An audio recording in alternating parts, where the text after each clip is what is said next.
মানবতা বিরোধী অপরাধের অপরাধী খুনিদের মাস্টার মাইন্ড হচ্ছে শেখ হাসিনা। 5ই আগস্ট কোটি কোটি মানুষের উত্তাল আন্দোলনে ভীত হয়ে গণভবন থেকে শেখ রেহানাকে দিয়ে হেলিকপ্টারে করে ভারতে পালিয়ে গেল। খুলনা ফুলতলা বেজের ডাঙ্গায় স্মরণকালের ঐতিহাসিক কর্মী সমাবেশের আয়োজন করলেন ফুলতলা উপজেলার ইউনিয়ন শাখার জামাত ইসলাম। সমাবেশে উপস্থিত নেতাকর্মীরা দেশের চলমান পরিস্থিতি ও স্বৈরাচার শেখ হাসিনার বিগত সময়ের অন্যায় অত্যাচারের দিকসমূহ তুলে ধরেন। সন্ত্রাস নির্মূল হয়েছে, চাঁদাবাজি নির্মূল হয়েছে, দখলদারি নির্মূল হয়েছে, ফ্যাসিবাদের অবস্থা যা ছিল এখনো তাই রয়েছে। কোন পরিবর্তন দেখতে পান? আমরা পরিবর্তন দেখতে পাই না। আমরা পরিবর্তন কখন দেখতে পাবো? যখন আল্লাহর জমিনে আল্লাহর দ্বীনকে প্রতিষ্ঠিত দেখতে পারবো, তখনই পরিবর্তন সম্ভব। কর্মী সমাবেশে উপস্থিত বক্তারা ইসলাম ও ইসলামী আইন সম্পর্কিত আলোচনা করেন। ইসলাম একমাত্র মানবতার মুক্তির পথ। আল্লাহর দেখানো পথ ছাড়া কোনোভাবেই মানুষের জন্য শান্তি বয়ে আসতে পারে না।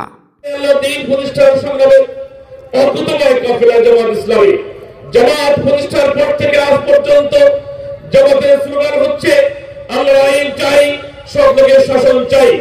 বাংলাদেশের জমিনে পৃথিবীতে যখন আল্লাহর আইন কায়েম হয় না আর সব নেতৃত্ব প্রতিষ্ঠিত হয় না, সেখানে সমৃদ্ধি এবং কল্যাণ কায়েম হতে পারে না। 16 বছর সময়কালীন বাকশাল শেখ হাসিনার অত্যাচারের সীমানা ছাড়িয়ে বাংলার মজলুম জনতা যখন দিশেহারা, ঠিক সেই সময় এক ঝাঁক তারুণ্যের মেধাবী ছাত্রছাত্রীর জীবনের বিনিময়ে 24 স্বাধীনতা অর্জিত হয়।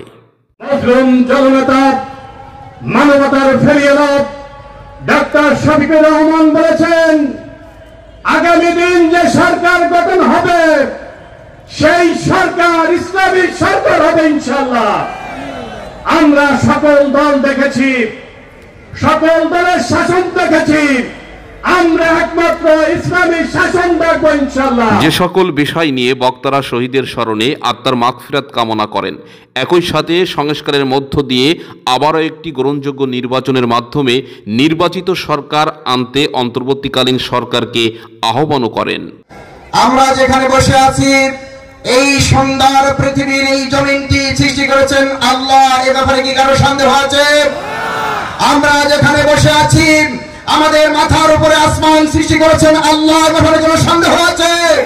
তাই যদি না থাকে, নিচে আল্লাহর সৃষ্টি জমিন, উপরে আল্লাহর সৃষ্টি আসমান, ভিতরে আল্লাহর আইনটা কারো আইন চলতে দেওয়া হবে না। আসুন, রাম বাম যদু মধু যারাই আছেন না কেন, কোন কিছু বাংলার মানুষ আর পরোয়া করবে না।